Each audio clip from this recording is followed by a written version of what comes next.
Hi, Krista. Oh, hey, Ken. How are you? Good, you? Not bad. Thanks for coming out and helping me fell this tree. Oh, no problem. Right on. Well, I have all the equipment here, but I'm going to start with my risk assessment if you don't mind just filling up the saw for me. Perfect. Cool.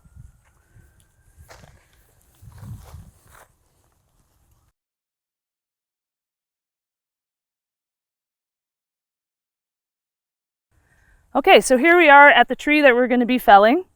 One of the most important things about felling a tree is your risk assessment. This is going to include an outer perimeter search and an inner perimeter inspection. So starting with the outer perimeter inspection, number one is your power lines, whether that's above ground power lines or below ground utility lines, sewage, septic systems, anything like that. Once you've figured out where those are, if they are or not, you can eliminate them or just be aware of them. Next, I'm going to be looking for things like hangers, broken branches, bees' nests, anything that's going to affect my safety when felling the tree. So an outer perimeter inspection is going to be a full 360 walk around the entire tree. That way you don't miss anything and you don't take any shortcuts. Once you've done your full 360 walk around and you've eliminated or at least mitigated most of your hazards, you're going to move into your inner perimeter inspection.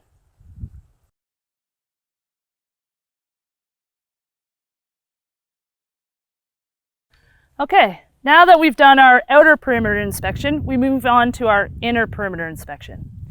Now this is going to consist of checking the trunk a little bit closer up, now that we know it's safe to be under here. There's no power lines, no hangers above us.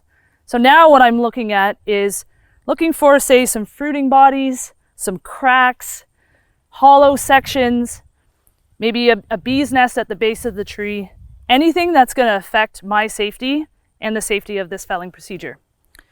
So I cannot see inside of this tree, so if I'm maybe concerned that it's hollow or that there's some decay in the wood that's going to affect my hinge, a little trick you can use is taking a rubber mallet and just giving it some taps all the way around the tree and just see if the sound is the same all the way around. If it's not and you're getting a bit of a gut feeling that there's just something going on underneath there that you're not sure, then you might have to maybe take some different steps in your plan. Another thing that I've noticed on this tree, you can't see here, but there are some nails in the back. So you want to look at stuff like that, because if you're going to do your back cut and you come across something that your saw is not going to cut through, that's going to really mess up your plan. So the other thing you'd also look for, not just in the trunk and the root flare, is maybe getting a better closer up inspection of the canopy. Maybe you missed something that wasn't very obvious from the outside.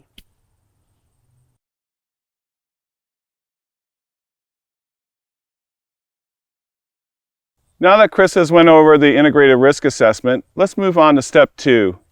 Step 2 is determining the height and the lean of the tree. An easy, low-cost way of measuring the height of our tree is to just get a stick you can find anywhere in the forest, low cost. The key to the stick is that the stick will be the same length as your arm. So when we're measuring that stick, we want to make sure it goes to our cheekbone. This would represent the distance to our eye. The stick, if we're looking at it from a right angle perspective, here we have a right angle triangle where two lengths are the same. The length of my arm and the length of the stick are the same length. This is the same as a tree. This represents the tree standing up. This represents the tree on the ground. So we're going to walk forward or backwards until the top of the stick reaches the top of the tree. We'll be pointing at the base. Once we match those up, our eye would represent the point of the triangle, and this is exactly where that tree is going to fall.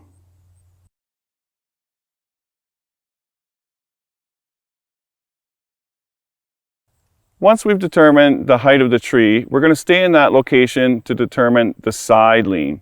So with trees, we'll have a side lean and we'll have a forward back lean. From this perspective, we'll be able to get that side lean into focus. The easiest way to do this is just use your hands to circle the biomass of the tree. Every bud, leaf, twig.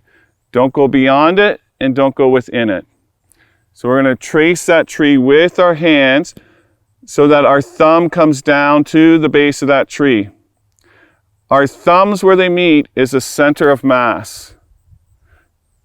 From there, we'll be able to determine if we have a right lean or a left lean.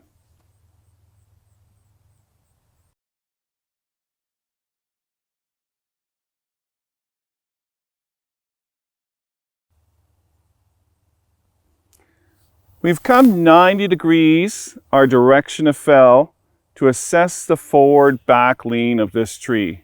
We're going to use the same technique we use for the side lean by circling that biomass with our hands. Where our thumb meets at the base of that tree will be the center of mass. This is really important because if we have a back leaning tree, we're going to need to put wedges, ropes, maybe a mechanical advantage in there to bring it over center. If it's a forward lean, we stand a good chance of a barber chair, something we're going to have to really be aware of, and maybe we might choose a bore cut to help minimize that.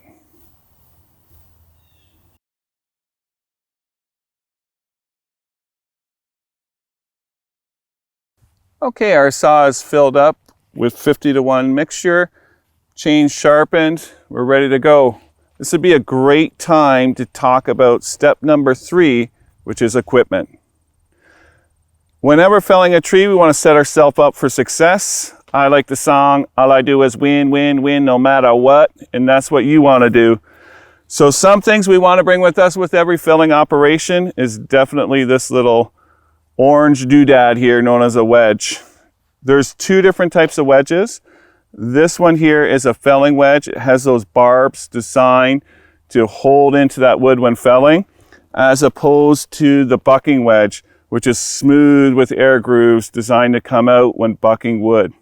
We also want a device, an axe or similar device, to be able to hammer that wedge into place and get that lift that we're looking for. If anything goes wrong, we want to have a first aid kit adequate for the situation nearby, as well as a fire extinguisher. If we need to communicate with anybody in the site, get their attention quickly, we find a whistle really breaks that sound barrier nice and gets people's attention. If it's in a more advanced tree fell, we might want to move into getting a line up the tree with a throw line and using a rope. A straight pull on a rope can create a lot of leverage with the ground crew and give us that power we need to overcome back leans. This is basic equipment that we'd want to bring with us on every job.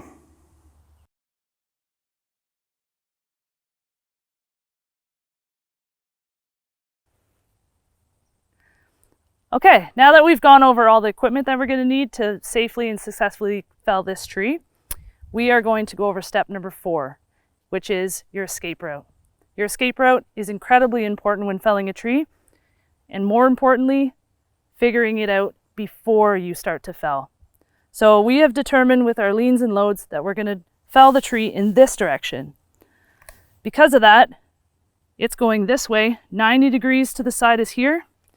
So I'm going to make my escape route 45 degrees away from my notch. I've chosen this side of the tree to escape from because that side of the tree may have had some debris or a fence or a house or something that's going to impede my escape. So your escape plan, you really want to make sure you remember the 5-15-90 rule. Anywhere 5 feet from the base of the tree, within 15 seconds of that tree starting to fall over, is where 90% of the accidents happen. So if you can get out of that 5-foot radius before the tree starts felling and falling over, you've already eliminated 90% of your potential hazard. Now the 45 degree is super important because you don't want to do it right behind the tree and escape directly behind, because what if it barber chairs? What if it kicks back after it lands? So the 45 degrees is your safest bet when felling a tree and escaping safely.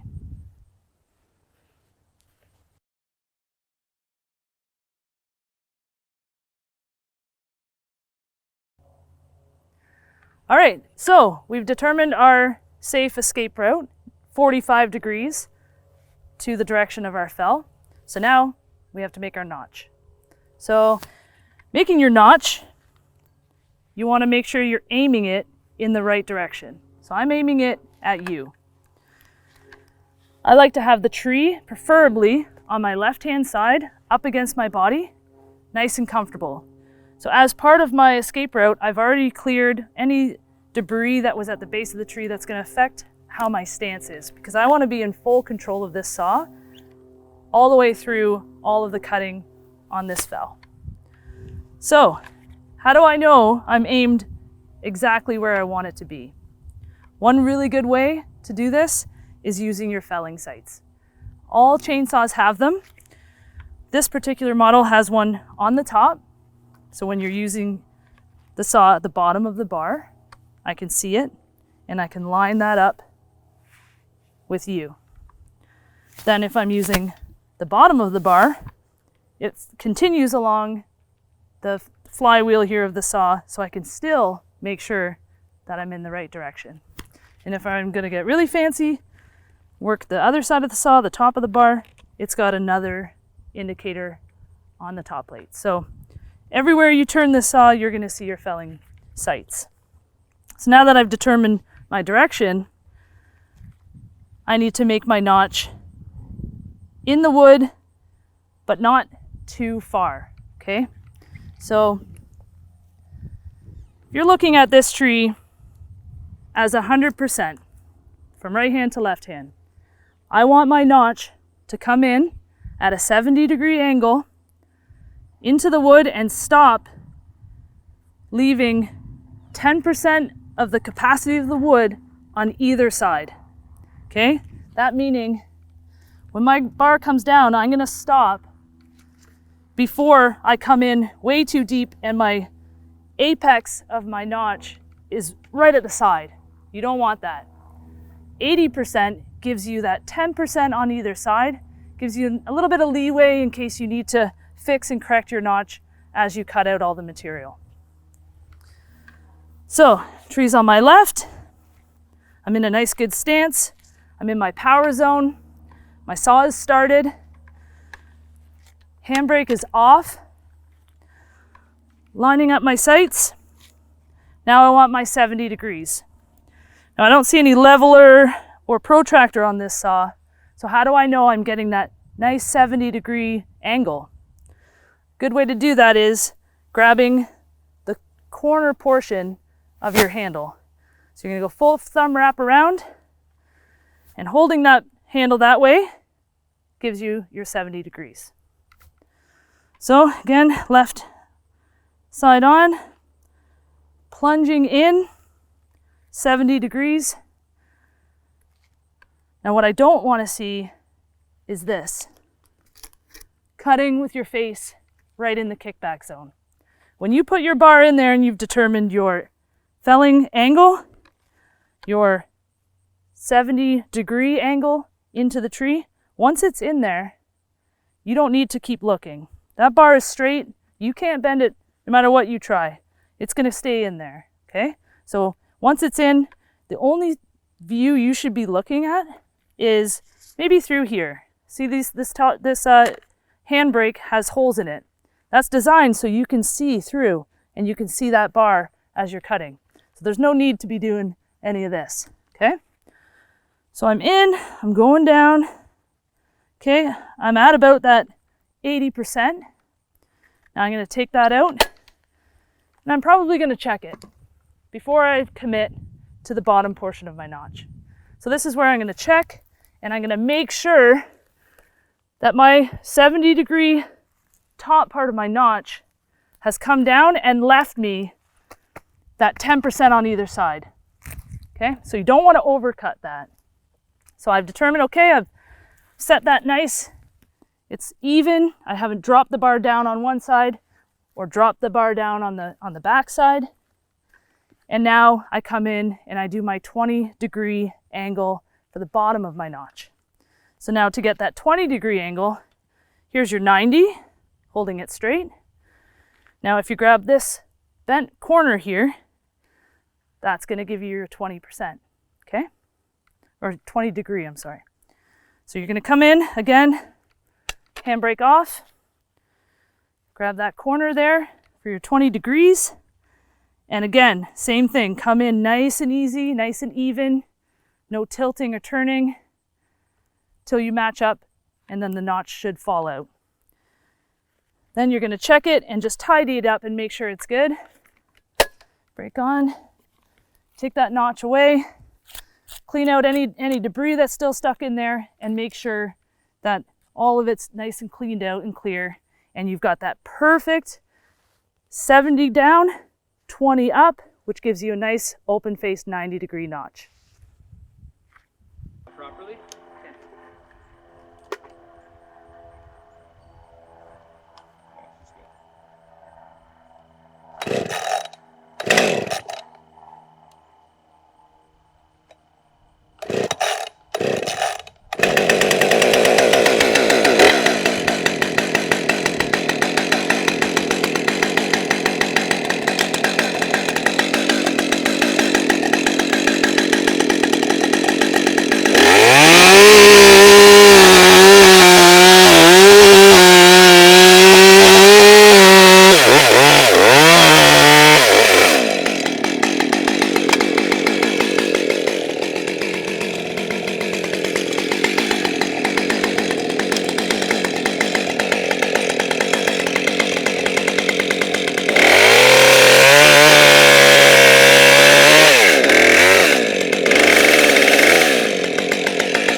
All right, so our notch is looking great. It's aimed in the right direction. It's set with the right amount of holding wood on either side, and I'm really confident in it. So now we have to think about how we're going to do this back cut. So in this particular case, based on the fact that we did our leans and loads front to back, we had determined it had a little bit of a forward lean, which is awesome, but the problem with a forward lean is that it could potentially lead to a barber chair. So to eliminate a barber chair, the best way to do that is to decide and choose to bore cut it. So that's what we're going to do in this case here. Now to do a bore cut, what's super important is how the saw enters the wood, because you're going to be plunging the wood with the whole chainsaw bar, okay? So going over the reactive forces of the chainsaw, you've got your no zone and your go zone. We're going to be using our go zone. So I like to take the chain or the bar, line it up in the notch at the angle that the apex of the notch is in the hinge. I'm going to take my chain brake off, line it up, go zone first. Okay, I'm going to line it right up with the apex of my hinge. Full throttle, go zone in, and plunge the whole saw through into the wood. Now something you really need to be aware of is, even though we're using the go zone, you are going to be putting the no zone into the wood. Nothing wrong with that as long as you're ready for it and you have a good, strong, confident, comfortable work position. So you're plunging and then you're going to commit. You do not ease off on the throttle at this point. You go straight for it, okay? So I'm good, my saw is balanced, my bar is level, and I am entering and all the way through. Okay, good, we're in. Now what you may not have seen from your angle was that I made sure that I bored in away from the apex of the notch. If I bore in a little bit too close and get confident in trying to set that hinge right from the start, there's a really good chance that I might accidentally come in on an angle, and I go to look and my bar has completely cut through the opposite side of my hinge and my holding wood is completely gone. So err on the side of caution, bore through more the center of the tree, then you can start heading back to your hinge and setting it just right, getting that nice 10% thickness, 10% meaning, again, 10% of the diameter of that particular tree you're felling. Once that hinge is set just right and nice, that's when you make sure, you've already made sure that everybody's gone and cleared from your felling area, but say a dog comes running through, or a car comes along, or something changes in your area, you can make sure everything's good, everyone's blocked, and everybody knows and you've communicated your plan. So I'm in, I'm cutting towards the back. Now I'm not going to cut all the way through, okay? I'm going to cut and I'm going to leave a little bit of a back strap. Once that's set, okay, back cut, and I cut 1 inch below my back strap. And if the tree falls right away, that's great. I'm already out of that 15 or 5, 90. So I'm out of that 5 foot range and I'm gone out of my escape route. If the tree hasn't fallen over yet, that's because it didn't have quite as much lean as I thought it was going to, but I got my trusty felling wedge and my axe right here ready to go, and I can put in a wedge and fell this tree safely and then get out of my escape route. So being prepared, having all the equipment here ready to go, doing the bore cut can be very efficient, very safe way to fell a tree.